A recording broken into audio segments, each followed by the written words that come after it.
The photograph is black and white, his wife's face, framed in silver, hanging on a billionaire's wall. "Get your black hands off my property." The words hit Wesley like a slap. Preston Calloway III stands in the doorway. $3,000 suit, eyes cold as old money, looking at Wesley the way a man looks at dirt on his shoe. "Sir, I was just cleaning." "You were touching things that don't belong to your kind." Preston steps closer. $14 an hour. That's what we pay you people. To clean, not to touch, not to look, not to think. Wesley lowers his head. "I apologize, sir. My watch costs more than your life, boy." Boy. Wesley is 36 years old, but to Preston Calloway he will always be boy. Yet 3 hours later, that same poor black husband stands in a billionaire's hospice room, holding a photograph of his wife, dated 40 years before she was born. "Why is my wife's photo in your mansion?" The dying billionaire's answer will shatter everything. His marriage, his identity, and a murder buried for 40 years. The alarm screams at 5:15 a.m. Wesley Monroe does not hit snooze. He swings his legs off the bed. The floor is cold beneath his bare feet. The apartment is quiet except for the hum of the old refrigerator in the kitchen. Beside him, his wife Denise sleeps with one hand resting on her belly. 7 months pregnant. Their first child. A daughter they have already named in whispered conversations late at night. Wesley stands in the bathroom, splashes cold water on his face, studies his reflection in the cracked mirror, hands rough from years of bleach and industrial cleaners, back straight from pride that refuses to bend. 36 years old. 3 jobs, 60 hours a week. $14.50 an hour. He is not building a career. He is building a nursery in his mind, one paycheck at a time. In the kitchen, he starts the coffee maker. The machine gurgles and hisses, filling the small space with the smell of cheap grounds. Denise appears in the doorway, wrapped in a faded blue robe, rubbing sleep from her eyes. "You're up early," she says. Her voice is soft with morning. "Always am." She waddles to the table, one hand supporting the small of her back. He pours her decaf. The doctor's orders she pretends to hate. She makes a face but drinks it anyway. "Big estate job today?" she asks. Wesley nods. "Calloway Place, out past the old mill district. The agency says it's a one-day job. Good money if they like my work." "Fancy people?" "The fanciest. Old money, the kind that builds hospitals with their name on the door." Denise wraps both hands around her mug. "Just be careful. Those kinds of people, they look at us different." Wesley reaches across the table, takes her hand. "I've been invisible my whole life, Denise. I know how to move through their world without making waves." She squeezes his fingers, then reaches up to fix his collar. A ritual they have performed 1,000 mornings. He adjusts the pillow behind her back. She smooths the wrinkle on his sleeve. Small gestures, a language only they speak. "Promise me you'll be careful," she says. "It's just cleaning, dusting shelves, polishing silver." "Promise me anyway." He kisses her forehead, breathes in the scent of her shampoo. "I promise." Their apartment is small, 600 square feet in a brick building in North Charleston. The paint is peeling near the window. The hot water takes 3 minutes to warm. But it is clean. Photos crowd the refrigerator door. Their wedding day, the ultrasound image, a faded picture of Denise's parents. In the corner of the bedroom sits a second-hand crib. Wesley found it at a yard sale, spent 3 weekends sanding and repainting it. White, with small yellow stars stenciled along the rails. Denise cried when she saw it finished. He grabs his keys from the hook by the door. His work bag, cleaning supplies, rags, a change of clothes, his lunch in a brown paper bag, a sandwich Denise made the night before with a note tucked inside that he will not read until noon. At the door, he pauses, looks back at his wife. "I was a late adoption," Denise says suddenly. The words seem to surprise even her. Wesley frowns. "What?" "8 months old when Ruth and James took me in. Most babies get adopted right away. But I was 8 months." She stares into her coffee. "Mama Ruth always said there were complications. Never explained what that meant." Wesley returns to the table, kneels beside her chair. "Why are you thinking about this now?" Her hand moves to her belly. "I don't know. Maybe because of her. Our daughter. I keep thinking about where she comes from. Her history. What we'll tell her someday." Wesley covers her hand with his. "Her history is us, you and me. The life we're building. That's all she needs to know." Denise smiles, but something flickers behind her eyes. A shadow Wesley does not recognize. Something old, something buried. "Go," she says. "You'll be late." He kisses her once more, then steps out into the gray morning. The drive through Charleston takes 40 minutes. Wesley passes the historic district with its pastel mansions and wrought iron gates, past the waterfront where tourists snap photographs of the harbor, past the old neighborhoods where his grandmother lived before the developers came with their money and their bulldozers. He passes estates with driveways longer than the street he grew up on, houses worth more than he will earn in 10 lifetimes. Wesley does not feel envy. He feels purpose. Every dollar has a destination. Diapers, formula, a crib mattress that passed safety standards, maybe someday a down payment on something with a yard, a swing set, a place where his daughter can run. He is not building wealth. He is building safety, stability, a foundation his daughter can stand on. The Callaway estate appears through a canopy of ancient oak trees. Spanish moss hangs from the branches like gray curtains. The main house sits at the end of a quarter-mile driveway. White columns, black shutters, a porch that wraps around 3 sides. Wesley pulls around to the service entrance, signs the gate log with his name and the time, 9:14 a.m.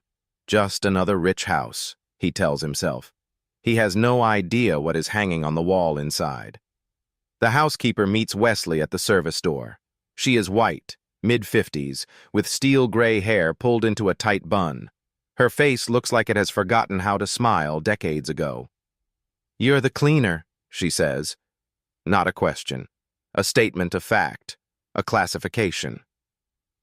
"Yes, ma'am. Wesley Monroe. The agency sent me." She looks him over. Her eyes travel from his work boots to his canvas bag to his dark skin. Her expression does not change, but Wesley feels the assessment, the judgment, the silent calculation of how much trouble he might cause. "Follow me." They walk through a service corridor, plain walls, linoleum floor, the part of the house the family never sees. Then through a door, and suddenly Wesley is in another world. Marble floors, crystal chandeliers, oil paintings in gilded frames, the smell of furniture polish and fresh flowers and money. So much money it has its own scent. "The study," the housekeeper says, stopping before a heavy oak door. "Third door on the left. Dust the shelves. Polish the frames. Don't touch anything else. Don't open any drawers. Don't move any objects. Just clean what you can see." Wesley nods. He has heard this script before. Different houses, same message. You are here to serve. You are here to clean. You are not here to exist as a person. The family? Mr. Preston Callaway is in the East Wing. Do not disturb him. Do not approach him. If he speaks to you, answer briefly and return to your work. "Yes, ma'am." "Yes." She turns and walks away. Her footsteps echo on the marble. Then silence. Wesley pushes open the study door. The room smells of lemon polish and leather and old money. Dark wood paneling covers every wall. Leather chairs flank a fireplace that probably has not been lit in years. Books line the shelves. Leather-bound volumes with gold lettering. arranged by color rather than subject. Decoration, not literature. Wesley begins his work. Baseboards first, running his cloth along the edges where dust collects. Then the window sills, careful not to disturb the heavy velvet curtains. Then the shelves, working methodically around objects that cost more than his monthly rent. He moves to the wall of framed photographs. Family history on display. Black and white images of men in stiff suits and women in pearls. Factory openings with ribbon-cutting ceremonies. Politicians shaking hands with Callaways across 3 generations. A visual record of power accumulated and preserved. Wesley's cloth moves from frame to frame. Gold frames. Mahogany frames. Frames that probably cost more than his car. Then his hand stops. One frame is different from the others. Silver, not gold. Newer. Set apart from the family gallery like a secret someone could not bear to hide completely. Wesley leans closer. A black and white photograph. A young black woman, early 20s. She sits on what looks like a garden bench surrounded by blooming roses. Her head tilts slightly to the left. A soft smile plays on her lips, not posed, but genuine. Caught in a moment of private happiness. A string of pearls circles her neck, simple, elegant, the kind of pearls a man gives to a woman he loves. The brass plate beneath the frame reads, Margaret, 1984. Wesley's breath catches in his chest. He knows this face. He has kissed this face 1,000 times. He has watched this face sleep beside him for 8 years. He has seen this face light up with laughter and crumple with tears and glow with the news of their first child. The cheekbones, sharp and elegant, the slight tilt of the head. A habit Denise has never been able to break. The small birthmark near the left ear, the one Wesley traces with his finger when they lie in bed at night. That's Denise, he whispers to the empty room. That's my wife. But the brass plate says 1984. Denise was born in March of 1984. This photograph is older than his wife. The woman in the frame is 20 years old, maybe 22. And the image quality, the style, the clothing, all of it belongs to another era. The face is identical, but the woman is not his wife. His heart pounds against his ribs. His hands tremble as he reaches for his phone. He photographs the photograph. The flash reflects off the glass. Is there a problem? Wesley spins. The housekeeper stands in the doorway. Her eyes move from Wesley to the photograph to the phone in his hand. Her expression hardens. This picture, Wesley manages. His voice sounds strange in his own ears. The woman. Who is she? The housekeeper's face goes flat, completely closed. A family matter. But she looks exactly like a family matter. The words cut like a blade. Return to your work. She steps back into the hallway. Wesley hears her voice, low and urgent, speaking into a phone. He catches fragments. The cleaner. Asking about the photograph. Yes, the one in the study. No. I don't know how he... 5 minutes pass. Wesley pretends to dust. His mind races.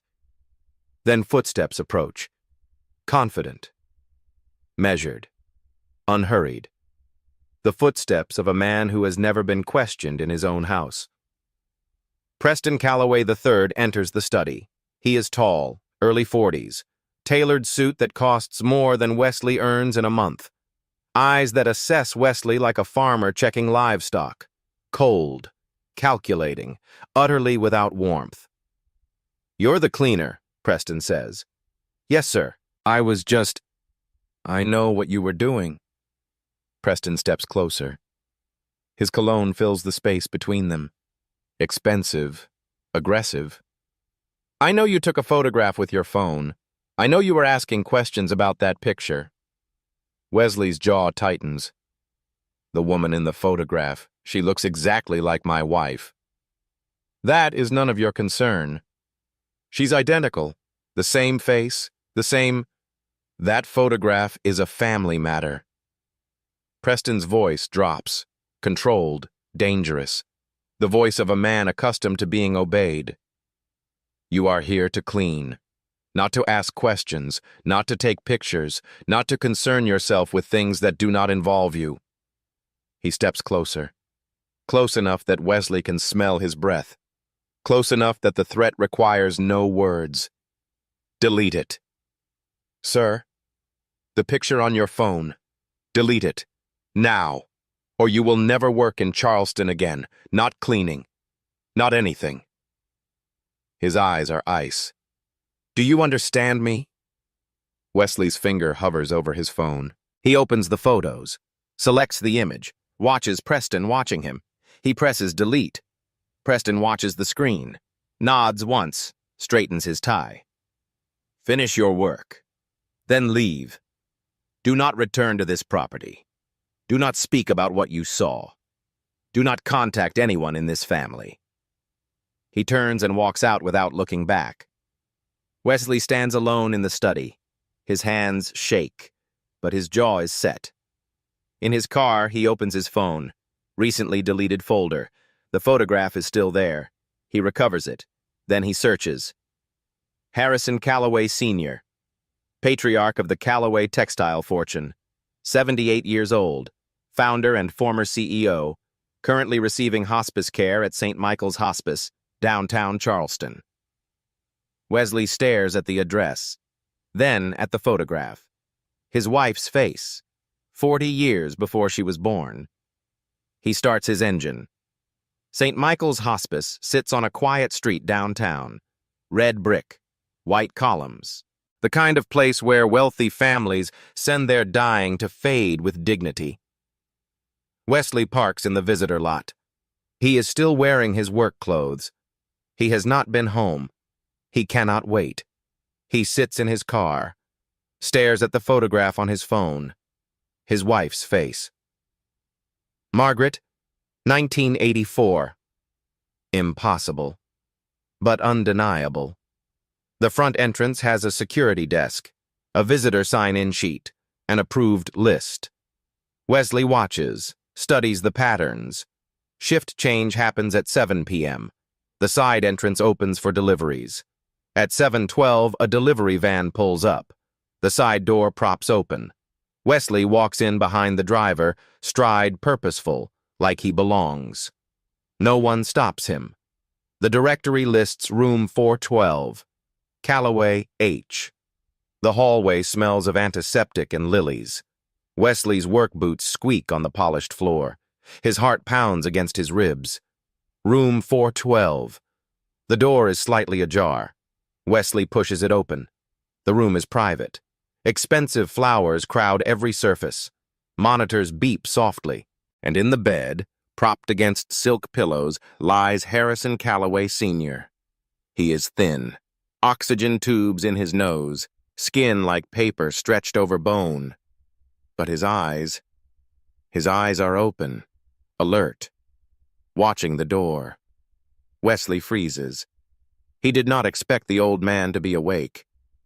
You're not a nurse. Harrison's voice is weak but clear. No, sir, I'm not. Harrison studies him, takes in the work clothes, the nervous hands, the determination in his eyes. You're the one from the estate, the one Preston called me about. Wesley blinks. He called you? My son calls me when he's scared. He doesn't get scared often, which means you found something. Wesley steps closer. His throat is dry. He pulls out his phone, shows the photograph. Mr. Calloway, I was at your mansion today, cleaning your study, and I saw this photograph on your wall. He holds the phone closer. His voice is steady despite everything. Why is my wife's photo in your mansion? Silence fills the room, only the beeping of monitors. Harrison's eyes fix on the screen. The woman's face, the pearls, the date. Something shifts in his expression. Pain, memory, a wound that never healed. Your wife, Harrison says slowly. What is her name? Denise. Denise Monroe. Her maiden name was Ward. Harrison closes his eyes. A sound escapes him. Half laugh, half sob. Ward. Ruth and James Ward. The adoption. Wesley's pulse spikes. You know about the adoption? Harrison opens his eyes, looks directly at Wesley. And in that moment, Wesley sees something he did not expect. Tears. That photograph is Margaret Ward. I took it myself. Summer of 1983. In my garden. Beat. Wesley does not breathe. I loved her, Mr. Monroe. For 3 years I loved her. She was my secretary. She was everything my wife was not. And she loved me back. Beat. In March of 1984, she gave me a daughter. The words hang in the air. Wesley feels the floor tilt beneath him. Harrison's voice drops to a whisper. Your wife, Denise, is my daughter. Wesley's legs buckle. He grabs the bed rail. The room spins. That's not possible, he manages. I wish it weren't. I've wished that every day for 40 years. But Denise was adopted. Her parents were Ruth and James Ward. They raised her, Harrison interrupts. But they didn't create her. Margaret and I did. Wesley struggles to breathe. 1,000 questions crowd his mind. Why? Why was she hidden? Why didn't you? Harrison's hand shoots out, grips Wesley's wrist with surprising strength. Listen to me. What I'm about to tell you could get you killed. Wesley forces himself to focus. When Margaret got pregnant, I was a coward. I let my family's lawyers handle everything. They paid Margaret to disappear, altered the birth certificate, arranged the adoption, made my daughter vanish like she never existed. His grip tightens. In 1996, Margaret started looking for Denise, writing letters to adoption agencies, trying to find our daughter. What happened? Harrison's face darkens. My son Preston found out. And 3 months later, Margaret was sick. 12 months after that, she was dead. Wesley's blood runs cold. Dead? How? Harrison's eyes bore into his. My son killed her, Mr. Monroe. Made it look like a car accident. Made sure there was no autopsy. Had her cremated within 24 hours. Silence. Only the monitors beeping. And if you keep asking questions, Harrison whispers, he will kill you too. Wesley cannot speak, cannot move. Harrison releases his wrist, reaches under his pillow, pulls out a worn envelope. I've kept this for 20 years, waiting for someone brave enough to use it. Inside, a photograph of Margaret in a hospital bed holding a newborn baby. On the back, handwritten, My Girls, March 3rd, 1984.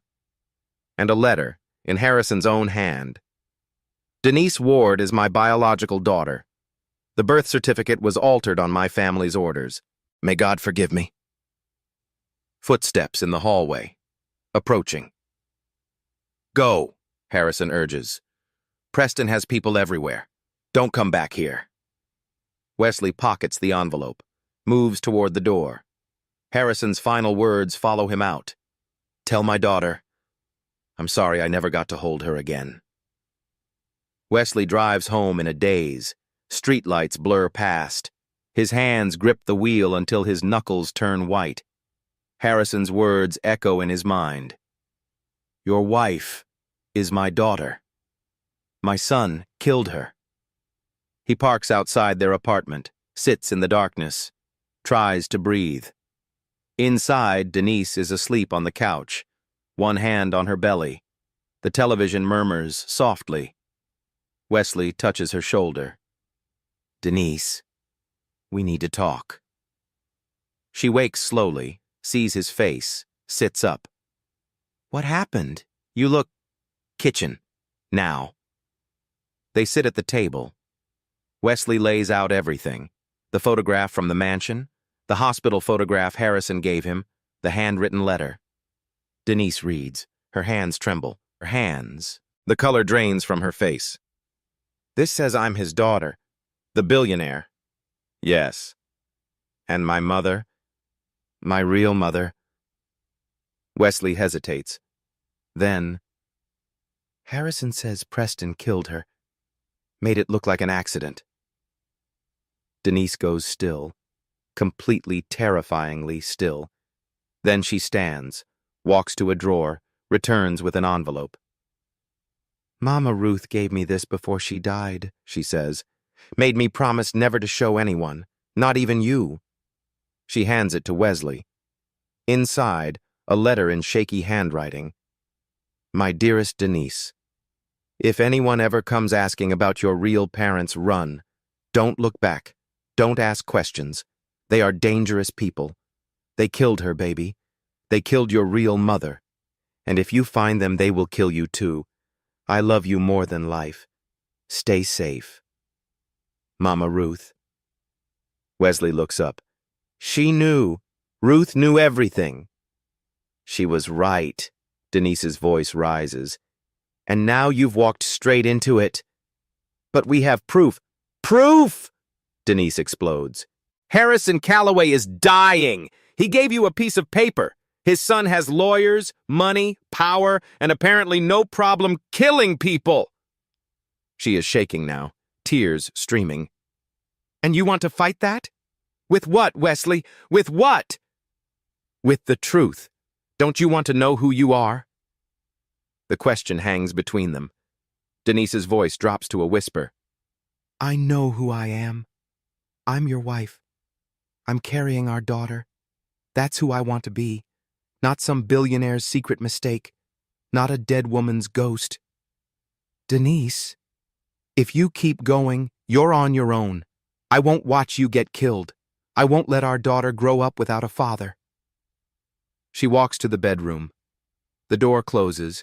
The lock clicks. Wesley sits alone at the kitchen table. The evidence spread before him. Ruth's warning, his wife's ultimatum. He looks at the photograph. Margaret's face, Denise's face, the same eyes. He knows he should stop.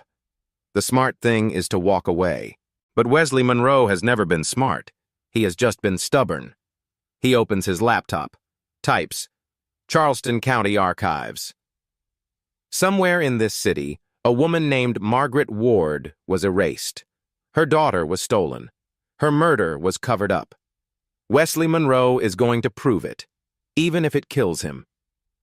1 week passes. Wesley sleeps on the couch. Denise speaks to him, but barely. A cold distance fills their small apartment. She makes his coffee in the morning. He leaves before she wakes. They orbit each other like strangers. Wesley needs help. He cannot navigate decades of buried records alone. The Charleston County Archives building is old, brick and limestone, the kind of government building where secrets go to gather dust. Wesley stands in the lobby, overwhelmed. Filing cabinets stretch in every direction. Computers hum with databases he does not understand. A woman approaches, mid-50s, gray hair pulled back, reading glasses on a chain around her neck. You look lost, she says, not unkindly. I'm looking for someone. A woman named Margaret Ward, records from 1984. The woman's eyes sharpen. Margaret Ward. I know that name. She worked for the Calloways, didn't she? Wesley's guard rises. How do you know that? Honey, I worked in these archives for 30 years. I know every skeleton in every closet in this county. She extends her hand. Lorraine Bassett, retired records clerk. Genealogy researcher now. Wesley Monroe. Lorraine studies him. You're not just curious, are you? This is personal. Wesley hesitates, then nods. Come with me, Lorraine says. Some records got sealed back then, but seals crack. They work together. Days turn into a week. Lorraine's home office becomes their headquarters, walls covered with genealogy charts, filing cabinets stuffed with yellowed documents. Wesley shows her Harrison's letter, but not the murder accusation. He keeps that back. Some things you do not share until you are certain. If Harrison Calloway wrote this, Lorraine says, we can prove paternity, but we need a documentation trail. They find it. First, Margaret Ward's employment file.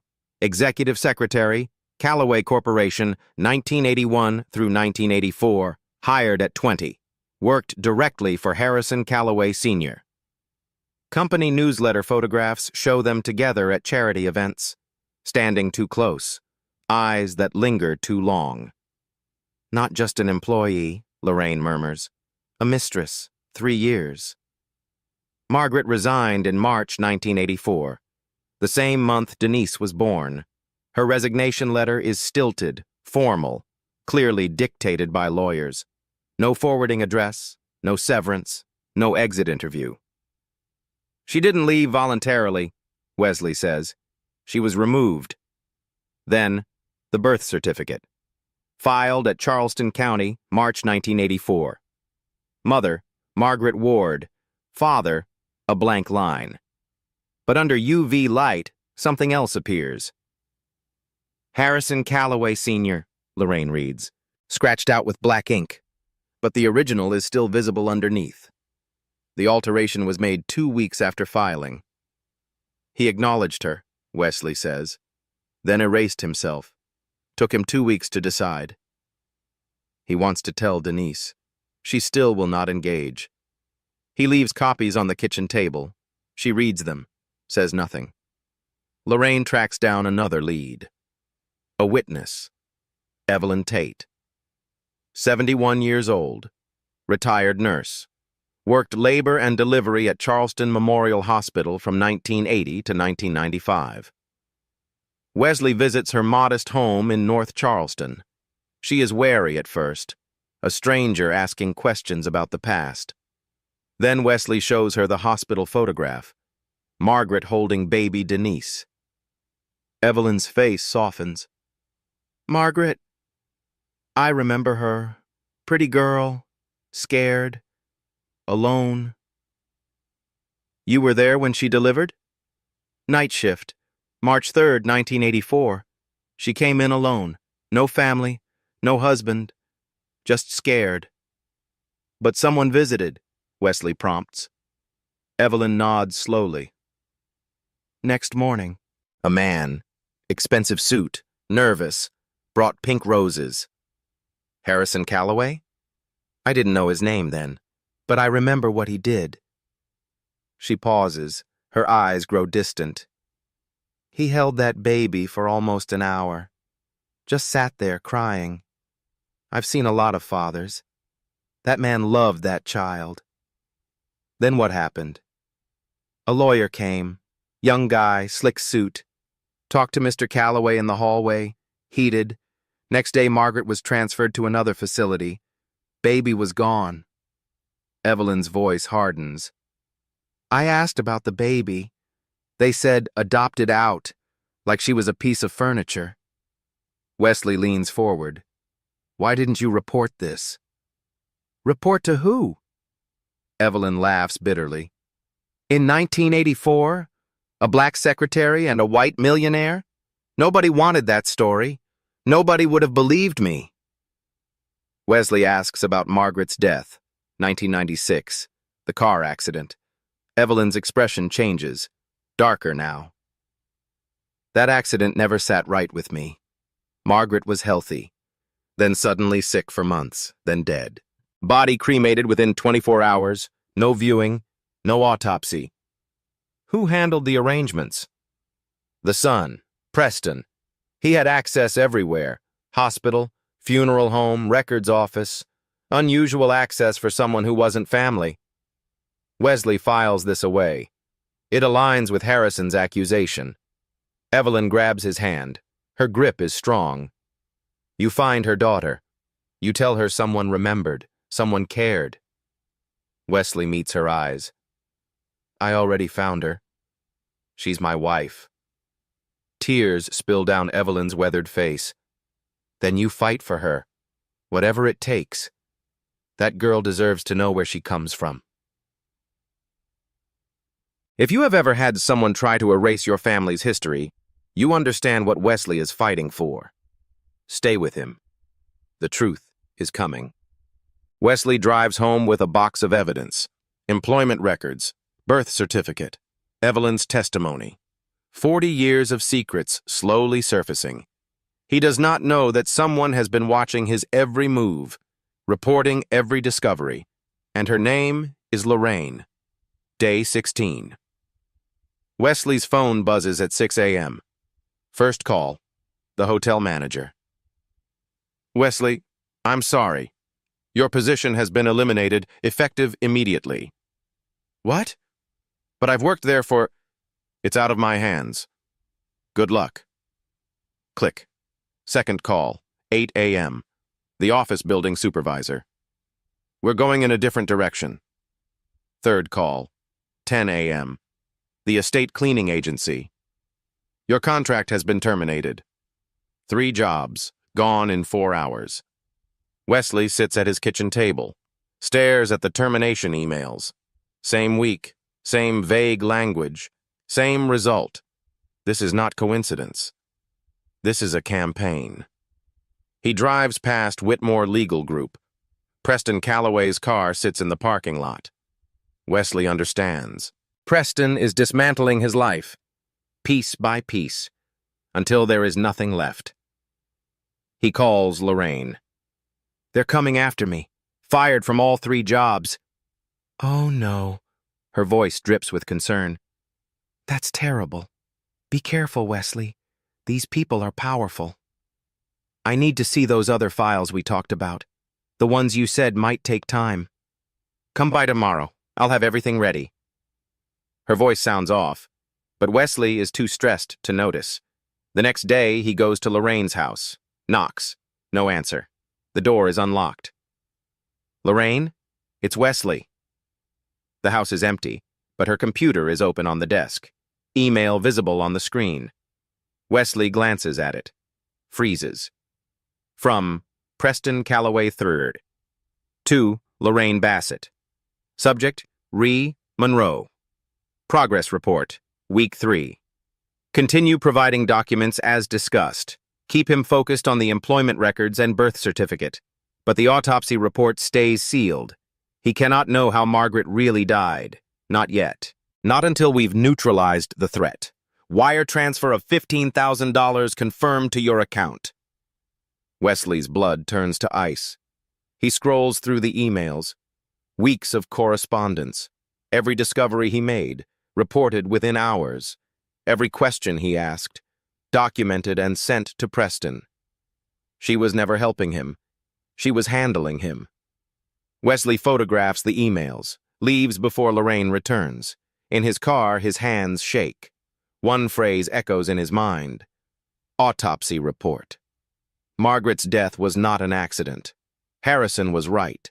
Preston killed her and buried the proof. His phone rings. Denise's number. Wesley. Her voice is breaking. Something's wrong. The baby. I'm bleeding. Wesley breaks every speed limit. The ambulance is already there when he arrives. Denise on a stretcher. Paramedics working around her. Preterm labor, one of them says. Stress-induced. We need to move. Wesley rides with her, holds her hand, prays for the first time in years. Charleston Women's Hospital. Emergency room. Hours of waiting. Finally, a doctor emerges. We've stabilized her. The baby is okay. For now. Wesley nearly collapses. But her blood pressure is dangerously high, the doctor continues. She needs complete rest. Whatever stress is causing this, it has to stop. Wesley enters her room. Denise is pale, exhausted, hooked to monitors. She looks at him, not with anger, with fear. I thought I was going to lose her, she whispers. You didn't. You're both okay. This has to stop, Wesley. Whatever you're doing, it has to stop. He wants to argue. but looking at his wife, at his unborn daughter's heartbeat on the monitor, he cannot find the words. "I know," he says. She closes her eyes, falls asleep. Wesley sits in the chair beside her. His phone buzzes. Unknown number. A text. "Walk away now. This is your only warning." He deletes it, but his hands are shaking. Wesley faces the same representatives of the Calloway family's interests at every turn. Through their attorneys at Whitmore Legal Group, the family declined to comment on any allegations, stating only that the Calloways have always conducted their business and personal affairs with integrity. Hospital room. 3 a.m. Wesley sits in a plastic chair, has not moved in hours. Cold coffee in his hand, eyes fixed on the heart monitor. Beep, beep, beep. Denise sleeps. The lines on her face have softened, but Wesley cannot forget how she looked in the ambulance, the fear, the blood, the way she whispered their daughter's name like a prayer. He runs through his inventory of losses. 3 jobs, gone. No income. Rent due in 2 weeks. An ally who was a traitor. Every secret he shared sold for $15,000. A wife who almost lost their baby because of him. Because he would not stop. No one to trust. No one to call. No one coming to help. The thought spirals, darkens. I should have listened to her. Should have stopped. Wesley walks to the window. Charleston sleeps below. Streetlights glow orange. Somewhere out there, the Calloway estate sits in darkness. Somewhere out there, Preston Calloway thinks he has won. Wesley sees his reflection in the glass, exhausted, broken, alone. He reaches for his phone, ready to call Diane Crawford, the attorney he researched, and tell her it is over. Then he stops. A memory surfaces. James Ward, Denise's adoptive father. Wesley met him once, briefly, before he died. James had been a quiet man, worked 30 years in the shipyard, raised a daughter who was not his by blood but was his in every way that mattered. Wesley had asked him for Denise's hand. Old-fashioned, maybe, but James was an old-fashioned man. "A Monroe doesn't run from the truth," James had said. "A Monroe runs toward it." Wesley had laughed nervously. "Sir, I'm not a Monroe by birth." James had smiled. "You married my daughter. That makes you family, and family doesn't quit." The memory fades. Wesley looks at Denise, at the monitors, at the life they are fighting to protect.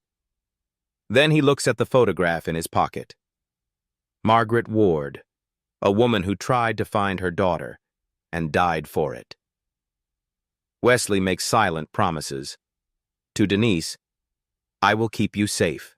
To Margaret, "I will prove what they did to you." To his unborn daughter, "You will know where you come from."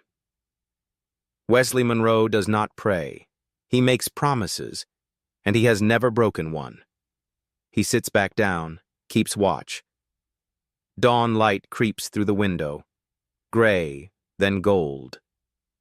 Denise's eyes flutter open, focus on him. "You're still here," she whispers. "Always." A long pause. She reaches for his hand. First real touch in over a week. "You found out about Lorraine, didn't you? She called here, left a message, said she was sorry." Sorry doesn't cover it. Silence stretches between them. Then Denise speaks. "I was wrong to make you choose. If they killed my mother, if they did what you say, then I need to know. I can't live the rest of my life wondering." Wesley's heart clenches. "What are you saying?" Denise squeezes his hand. "We finish this. Together. But you have to promise me we do it smart. We do it careful. And if it gets too dangerous, we stop. I promise. Then go find the truth." She pulls his hand to her lips, kisses his knuckles. "But come back to me." This is where most people would stop. This is where the smart money walks away. But Wesley Monroe has never played the odds. And what he is about to discover will change everything.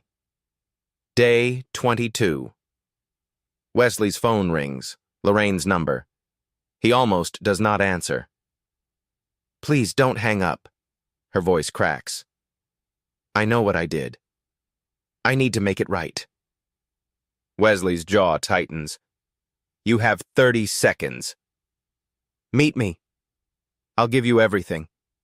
The autopsy report, the proof of what Preston did to Margaret." Silence. Then, "Why should I trust you?" "Because when I found out what he really did, I couldn't sleep. I couldn't look at myself. The money isn't worth this." Wesley meets her at a coffee shop. Neutral ground. Lorraine looks 10 years older. Guilt has hollowed her cheeks, darkened the circles under her eyes. She slides an envelope across the table. Wesley does not touch it.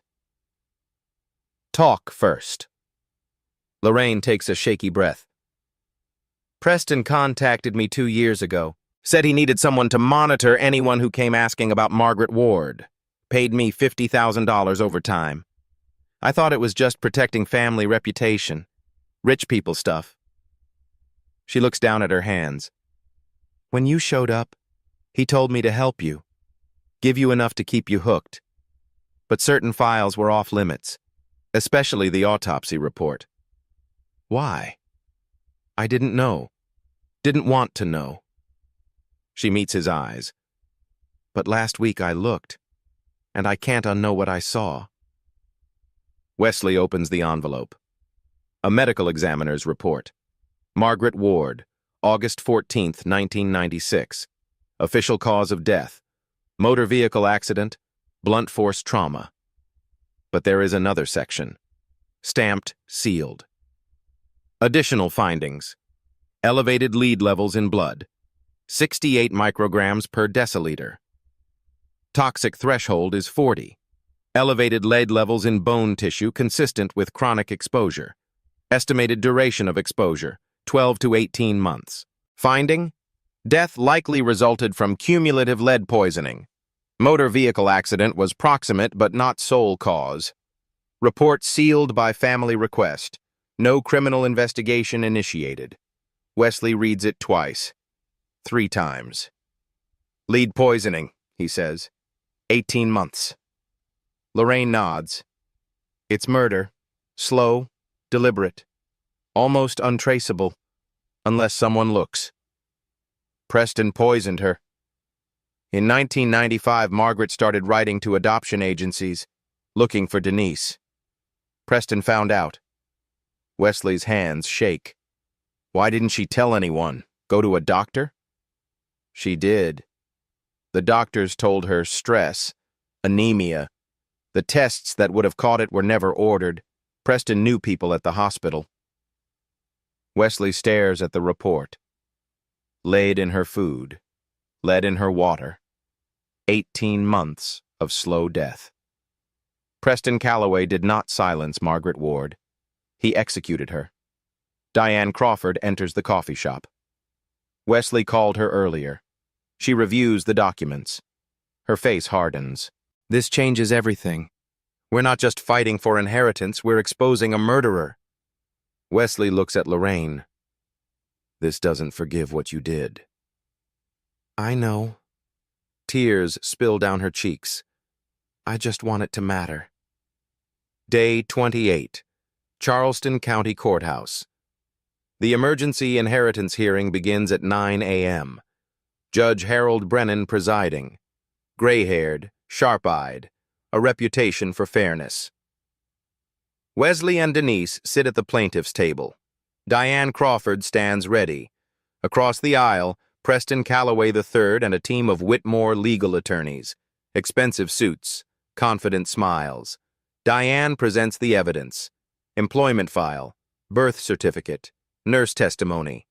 Harrison's letter. The autopsy report. Preston's team objects at every turn. Most evidence is admitted anyway. Then the judge calls for DNA results. Court-ordered test. Chain of custody verified. Results sealed until this moment. Diane stands, opens the envelope. Your Honor, the DNA results. Probability of paternity between Harrison Calloway Sr. and Denise Monroe. She stops, reads again. Her face drains of color. Probability of paternity, 0.01%. Gasps fill the courtroom. Wesley's stomach drops. Denise grabs his hand. Preston smiles. For the first time since this began, he smiles. Your Honor, Preston's attorney rises. The science is clear. There is no biological relationship. This is nothing but a shakedown by opportunists. Judge Brennan's face is grim. Based on the DNA evidence presented, the court finds the paternity claim unsupported. Case dismissed. The gavel falls. Wesley cannot move, cannot breathe. Preston walks past them, pauses, leans close. I told you to walk away, he whispers. You should have listened. He straightens his tie, walks out. Denise buries her face in Wesley's chest, crying. Everything they fought for, gone. Outside the courthouse, Wesley sits on a bench, numb. His phone rings. Unknown number. Mr. Monroe, this is Evelyn Tate. Mrs. Tate, it's over. We lost. Not yet, you haven't. I saw something the night before those results came in. Wesley straightens. What did you see?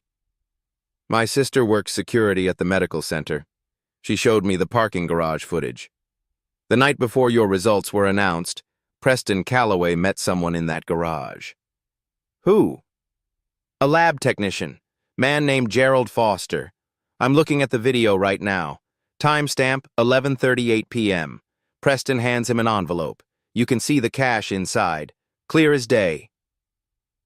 Wesley's heart pounds. He bribed the lab. I'm sending you the video. Wesley forwards it to Diane Crawford immediately. She files an emergency motion. Evidence tampering. Demand for independent DNA testing. Judge Brennan is furious. Corruption in his courtroom. He grants the motion immediately. New test. Independent laboratory. Court-supervised chain of custody. No Calloway access. 1 week later. Day 35. Results arrive.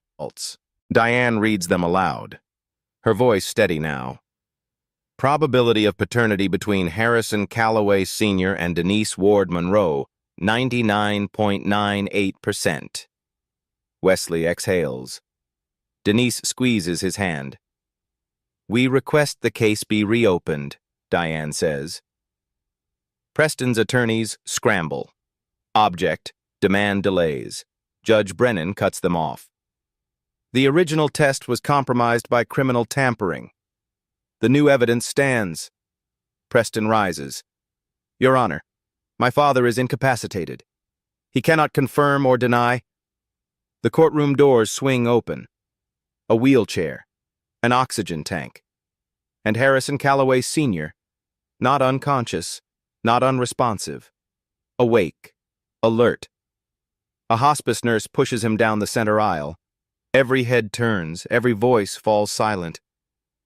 Preston goes pale. Father, you can't be here. You're not well enough. I'm dying, Preston. Harrison's voice is weak but carries through the courtroom. But I'm not dead, and I'm not silent. Not anymore. Judge Brennan leans forward. Mr. Calloway, are you here to provide testimony? I am, Your Honor. The nurse wheels him to the witness area. Harrison's eyes find Denise. He has not seen his daughter in 40 years. Tears stream down his weathered face. You look just like her, he whispers. Just like Margaret. Denise is crying too. Why? Why did you abandon us? Harrison's voice breaks. Cowardice. Weakness. I told myself I was protecting you. I was protecting myself. From scandal, from my family, from facing what I'd done. He straightens in his chair, turns to face the court. In 1984, I had a daughter with a woman named Margaret Ward. I loved Margaret. I was too weak to protect her. My family's lawyers arranged everything. They paid her to disappear, altered the birth certificate, erased my daughter from existence. His voice hardens. I've carried that shame for 40 years. He looks at Preston, his own son, the monster he created. In 1996, Margaret tried to find our daughter. She wrote letters, made inquiries. My son discovered this.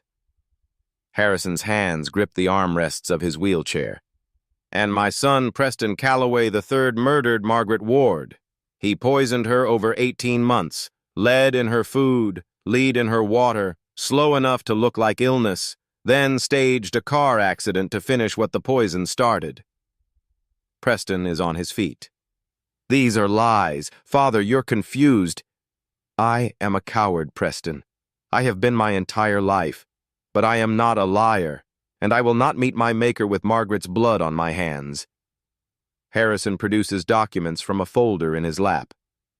Bank records showing payments to the staff who administered the poison. Pharmacy records for lead compounds. Instructions in my son's handwriting. I've kept everything. For 20 years. Waiting for this moment. Judge Brennan reviews the documents. His face is stone. Preston Calloway III, based on this testimony and supporting evidence, you are remanded into custody pending investigation on charges of first-degree murder. You can't do this! Father! Harrison looks at his son one last time. I created you. I indulged you. I let you become a monster. This is the only way I know to stop you. Bailiffs approach. Handcuffs click around Preston's wrists. He is led away. His eyes never leave his father's face. Harrison turns to Denise, reaches out a trembling hand. 40 years too late. I know. But you are my daughter, and I am so sorry. Denise hesitates, then takes his hand. Judge Brennan speaks. The court recognizes Denise Ward Monroe as the biological daughter of Harrison Calloway Sr., and rightful heir to her portion of the Calloway estate. The gavel falls. Wesley holds his wife as she shakes with sobs. It is over. 6 months later. A small house in North Charleston. Not a mansion. Wesley refused to move to the estate. That house has too many ghosts, he said. Denise agreed. The living room is modest, clean, filled with light. And on the wall, in an ornate silver frame, hangs the photograph. Margaret Ward, summer 1983. Young, beautiful, full of hope. The brass plate now reads, Margaret Ward, beloved mother, 1961 to 1996. Denise stands before it, holding a baby, 3 months old. Dark eyes, soft curls.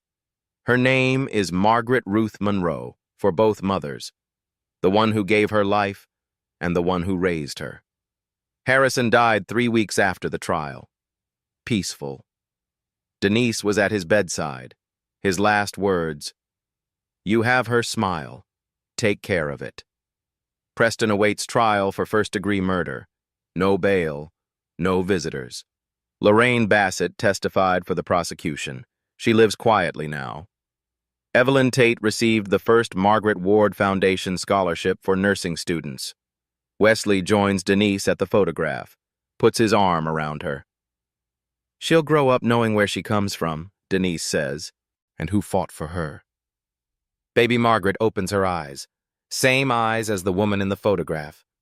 3 generations of women. Finally, together. The photograph is black and white. His wife's face, his daughter's wall, a dead woman's truth. Finally, home. The dead cannot testify, but the dying can. And sometimes, love leaves evidence. If this story reminded you that some truths are worth fighting for, share it. Someone out there needs to hear it. And if you want more stories like this, subscribe. We tell one every week. Wesley Monroe walked into a billionaire's mansion with a mop and a paycheck. He walked out with everything that mattered, and a photograph that finally found its way home.